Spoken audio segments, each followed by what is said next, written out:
ओम नमो भगवते वासुदेवाय नमः। जय श्री हरि।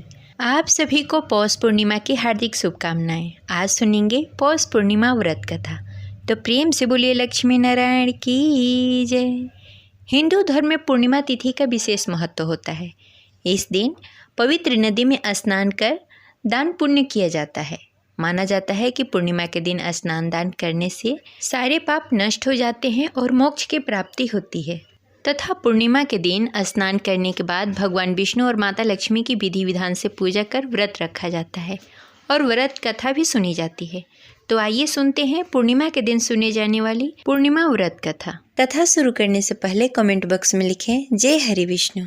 द्वापर युग में एक बार माता यशोदा ने अपने पुत्र भगवान श्री कृष्ण से कहा, हे कृष्ण, तुम संसार के रचयिता और पालनहार हो। आज मुझे कोई ऐसा उपाय बताओ जिसे करने से स्त्रियों को सौभाग्य की प्राप्ति हो, साथ ही उसकी सभी मनोकामनाएं पूर्ण हो जाए। तब भगवान श्री कृष्ण ने कहा, हे माता, तुमने अति सुंदर प्रश्न किया है। मैं तुमसे ऐसे ही व्रत को सविस्तार कहता हूँ, ध्यान पूर्वक सुनो। सौभाग्य की प्राप्ति के लिए स्त्रियों को 32 पूर्णमासी का व्रत करना चाहिए।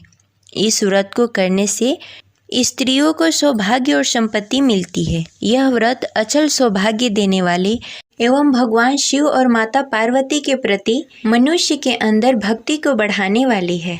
यशोदा जी कहने लगी, हे कृष्ण, सर्वप्रथम इस व्रत को मृत्यु लोक में किसने किया था? इसके विषय में विस्तार पूर्वक बताओ। भगवान श्री कृष्ण कहने लगे कि इस भूमंडल पर अनेक प्रकार के रत्नों से परिपूर्ण कातिका नामक एक नगरी में, वहाँ चंद्रहांस नामक राजा राज्य करता था। उसी नगर में धनेश्वर नामक एक ब्राह्मण भी था और उसकी स्त्री अति सुशीला रूपवती थी। दोनों ही उस नगर में बड़े ही प्रेम पूर्वक रहते थे। घर में धन्य धान्य आदि की कोई कमी नहीं थी, परंतु उसको बहुत बड़ा दुख था कि उसकी कोई संतान नहीं है। एक समय एक बड़ा ही योगी उस नगर में आया। वह योगी उस ब्राह्मण के घर को छोड़कर अन्य सभी घरों में भिक्षा लेकर भोजन किया करता था। वह रूपवती से कभी भिक्षा नहीं लेता था। एक दिन वह योगी रूपवती से भिक्षा न लेकर किसी अन्य घर में भिक्षा लेकर गंगा किनारे जाकर भिक्षुक को प्रेम पूर्वक ग्रहण करने लगा कि धनेश्वर ने योगी का यह सब कार्य देख लिया। अपनी भिक्षा के अनादर से दुखी होकर धनेश्वर ने योगी से बोला, हे महात्मा, आप सब घरों में भिक्षा लेते हैं, परंतु आप मेरे घर में कभी भिक्षा नहीं लेते। इसका क्या कारण है? योगी ने कहा, निसंतान के घर से भिक्षा लेकर पतितों के अन्न से तुल्य होती है, और जो पतितों का अन्न खाता है वह भी पतितों हो जाता है। क्योंकि तुम निसंतान हो, इसलिए पतित हो जाने के भय से मैं तुम्हारे घर से भिक्षा नहीं लेता। धनेश्वर योगी की यह बात सुनकर बहुत दुखी हुआ और हाथ जोड़कर योगी के पैरों में गिर गया और कहने लगा, हे महाराज, यदि ऐसा है तो आप पुत्र प्राप्ति का उपाय बताएं। आप सर्वज्ञानी हैं, मुझ पर कृपा करें। हे भगवान, मेरे घर में धन धान्य की कोई कमी नहीं, परंतु मैं पुत्र न होने के कारण अत्यंत दुखी रहता हूँ। आप मेरी इस दुख का हरण करें, आप समर्थवान हैं। यह सुनकर योगी कहने लगे, हे ब्राह्मण, तुम चंडी की आराधना करो। घर आकर उसने अपनी पत्नी से सब वृत्तांत कहा और स्वयं तप करने के लिए वन में चला गया।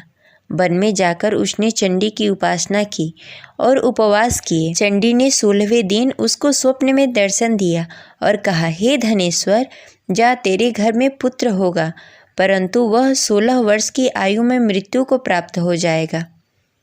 यदि तुम दोनों पति पत्नी 32 पूर्णमासी का व्रत विधि विधान पूर्वक करोगे तो वह दीर्घायु हो जाएगा। जितनी तुम्हारी सामर्थ्य हो, आटे के दिए बनाकर शिव जी भगवान का पूजन करना, परंतु पूर्णमासी का व्रत 32 होने चाहिए। प्रातःकाल होने पर इस स्थान के समीप तुम्हें एक आम का वृक्ष दिखाई देगा। उस पर चढ़कर एक फल तोड़कर शीघ्र ही अपने घर चले जाना और अपनी पत्नी से सब वेदांत कहना।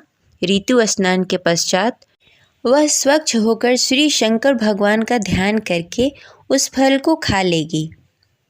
भगवान शिव की कृपा से उसे गर्भ हो जाएगा। जब वो ब्राह्मण प्रातःकाल उठा, उस स्थान पर एक वृक्ष उगा हुआ था जिस पर एक अत्यंत सुंदर आम का फल लगा हुआ था। उस ब्राह्मण ने उस आम के वृक्ष पर चढ़कर फल को तोड़ने का प्रयत्न किया, परंतु वृक्ष पर कई बार प्रयत्न करने पर भी वह चढ़ नहीं पाया। तब वह ब्राह्मण को बहुत चिंता हुई। तब विघ्न विनाशक श्री गणेश भगवान की वंदना करने लगा। हे दयानिधि, अपने भक्तों को विघ्नों का नाश करके उसके मंगल कार्य को करने वाले, दुखों का नाश करने वाले, रिद्धि सिद्धि प्रदान करने वाले, आप मुझ पर कृपा करके इतना बल दें कि मैं अपने मनोरथ को पूरा कर सकूं। इस प्रकार गणेश जी की प्रार्थना करने पर उसकी कृपा से धनेश्वर वृक्ष पर चढ़ गया और उसने सुंदर आम का फल तोड़ लिया। और धनेश्वर ने सोचा, जो वरदान से फल मिला था वो यही है और कोई फल दिखाई नहीं दे रहा।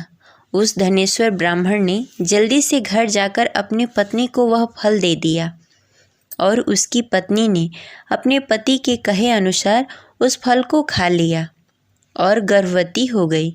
देवी जी की असीम कृपा से उसे एक अत्यंत सुंदर पुत्र प्राप्त हुआ, जिसका नाम उन्होंने देवीदास रखा। माता पिता के हर्ष और शोक के साथ वह बालक शुक्ल पक्ष की चंद्रमा की भांति अपने पिता के घर में बड़ा होने लगा।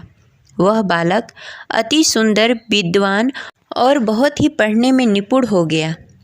दुर्गा जी के आज्ञानुसार उसको 32 पूर्णमासी का व्रत रखना आरंभ कर दिया, जिससे उसका पुत्र बड़ी आयु वाला हो जाए। 16वां साल लगते ही देवीदास के माता पिता को बड़ी ही चिंता हो गई कि उसके पुत्र की इस वर्ष मृत्यु न हो जाए। इसलिए उन्होंने अपने मन में विचार किया कि यदि यह दुर्घटना उसके सामने हो गई तो वो कैसे सहन कर पाएंगे। इसलिए उन्होंने देवीदास के मामा को बुलाया और कहा, हमारी एक बहुत बड़ी इच्छा है कि देवीदास 1 साल के लिए काशी में जाकर विद्या अध्ययन करे और उसको अकेला भी नहीं छोड़ना चाहिए, इसलिए साथ में तुम चले जाओ और 1 वर्ष के पश्चात उसको वापस लेकर आना। सब प्रबंध करने के पश्चात उसके माता पिता ने काशी जाने के लिए देवीदास को एक घोड़े पर बैठाकर उसके मामा के साथ भेज दिया, परंतु यह बात उसके मामा या किसी और को नहीं बताई। धनेश्वर तथा उसकी पत्नी ने अपने पुत्र के मंगल कामना तथा दीर्घायु के लिए भगवती दुर्गा की आराधना करना शुरू कर दिया। पूर्णमासी का व्रत करना आरंभ कर दिया। इस प्रकार बराबर 32 पूर्णमासी व्रत किया। उन्होंने पूरी श्रद्धा और भक्ति के साथ पूरा व्रत कर लिया। कुछ समय पश्चात एक दिन वह मामा और भांजा रात बिताने के लिए किसी गांव में ठहरे हुए थे। उस दिन उस नगर में ब्राह्मण के अत्यंत सुंदर, सुशील और रूपवती कन्या का विवाह होने वाला था। जिस धर्मशाला के अंदर वर और उसके बाराती ठहरे हुए थे, उसी धर्मशाला के अंदर देवीदास और उसके मामा भी ठहरे हुए थे। उधर कन्या को तेल आदि चढ़ने के बाद जब लग्न का समय आया तो वर की तबीयत खराब हो गई। वर के पिता ने अपने परिवार वालों से विचार विमर्श करके कहा कि देवीदास मेरे पुत्र जैसा ही है, मैं उसके साथ लग्न करा दूं और बाद में बाकी सारे काम मेरे बेटे के साथ पूरे हो जाएंगे। ऐसा करने के बाद वर के पिता ने देवीदास को मांगने के लिए उसके मामा के पास गए और उन्हें सारी बात बताई। मामा ने कहा कि कन्यादान में जो कुछ भी मिलेगा वो हमें दे दिया जाए। वर के पिता ने बात स्वीकार कर ली। इसके बाद देवीदास का विवाह कन्या के साथ संपन्न हो गया। इसके बाद वह अपने पत्नी के साथ भोजन न कर सका और मन में विचार करने लगा, न जाने यह किसकी पत्नी होगी। यह सोचकर उसकी आंखों से आंसू आ गए। तब वधू ने पूछा कि क्या बात है, आप उदास क्यों हैं? तब उसने सारी बातें पत्नी को बता दी। तब कन्या कहने लगी कि यह ब्रह्म विधान के विपरीत है। आप मेरे पति हैं, मैं आपकी पत्नी रहूंगी, किसी अन्य की कभी नहीं हो सकती। तब देवीदास ने कहा, ऐसा मत करिए, क्योंकि मेरी आयु कम है, मेरे बाद आपका क्या होगा? लेकिन उसकी पत्नी नहीं मानी और बोली, स्वामी आप भोजन करिए। दोनों रात में सोने के लिए चले गए। सुबह देवीदास ने पत्नी को 4 नगों से जड़ी एक अंगूठी दी और एक रुमाल दिया और बोला, हे प्रिय, इसे ले लो, संकेत समझकर स्थिर चित्त हो जाओ। मेरे मरण जीवन के जानने के लिए एक पुष्प वाटिका बना लो, उसमें सुगंधित पुष्पों को उगा लो, उसमें प्रतिदिन जल देना और खेलते कूदते रहना। जिस समय और जिस दिन मेरा प्राण प्राणांत होगा उस दिन यह पुष्प सूख जाएंगे। जब यह फिर से हरे हो जाएं तो जान लेना मैं जीवित हूँ। यह समझाकर वह वहाँ से चला गया। इसके बाद जब वर और बाराती मंडप में आए तो कन्या ने उसे देखकर कहा कि ये मेरा पति नहीं है। मेरे पति वह हैं जिनके साथ मेरा रात में विवाह हुआ था। इसके साथ मेरा विवाह नहीं हुआ। अगर यह वही है तो यह बताए कि मैंने इसको क्या दिया।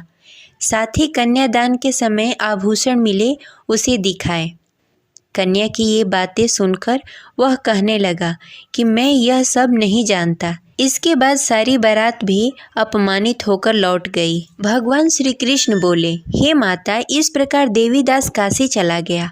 कुछ समय जब बीत गए तो एक सर्प उसको डसने के लिए वहां आया, लेकिन वह उसको काट नहीं पाया क्योंकि उसकी माता ने पहले ही 32 पूर्णमासी का व्रत कर लिए थे। इसके बाद खुद काल वहां पहुंचा। भगवान की कृपा से तभी वहां माता पार्वती और भगवान गणेश आ गए। देवीदास की मूर्छित दशा को देखकर माता पार्वती ने भगवान शिव से प्रार्थना की कि हे महाराज, इस बालक की माता ने पहले ही 32 पूर्णमासी का व्रत कर लिया है, आप इसको प्राण दान दें। भगवान शिव ने माता पार्वती के कहे अनुसार उसको प्राण दान दे दिया। उधर उसकी पत्नी उसके काल की प्रतीक्षा कर रही थी। उसकी पत्नी ने जाकर देखा कि पुष्प और पत्र दोनों ही नहीं हैं, तो उसको बहुत ही आश्चर्य हुआ और जब उसने देखा कि पुष्प वाटिका फिर से हरी भरी हो गई तो वह समझ गई कि उसका पति जिंदा हो गया है। इसके बाद वह बहुत ही प्रसन्न होकर अपने पिता से कहने लगी कि मेरे पति जीवित हैं, उनको ढूंढिए। जब 16वां वर्ष व्यतीत हो गया तब देवीदास अपने मामा के साथ काशी से चल दिया। इधर उसके पत्नी के परिवार वाले उसे ढूंढने के लिए जा रहे थे कि उन्होंने देखा कि देवीदास और उसका मामा उधर ही आ रहे थे। उसको देखकर उसके ससुराल वाले बहुत ही प्रसन्न हुए और उसे घर लेकर आए। वहाँ सारा नगर इकट्ठा हो गया और कन्या ने भी उसे पहचान लिया।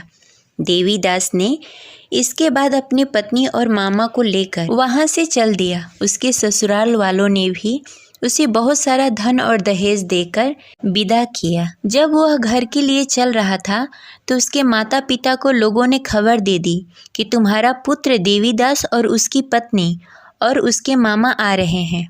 ऐसा समाचार सुनकर पहले तो उन्हें विश्वास नहीं हुआ, लेकिन जब देवीदास आकर अपने माता पिता का पैर छुआ तो देवीदास के माता पिता ने उसका माथा चूम लिया और दोनों को अपने सीने से लगा लिया। दोनों की आने की खुशी में धनेश्वर ने बहुत सारा धन ब्राह्मणों को दान में दिया और हंसी खुशी रहने लगे।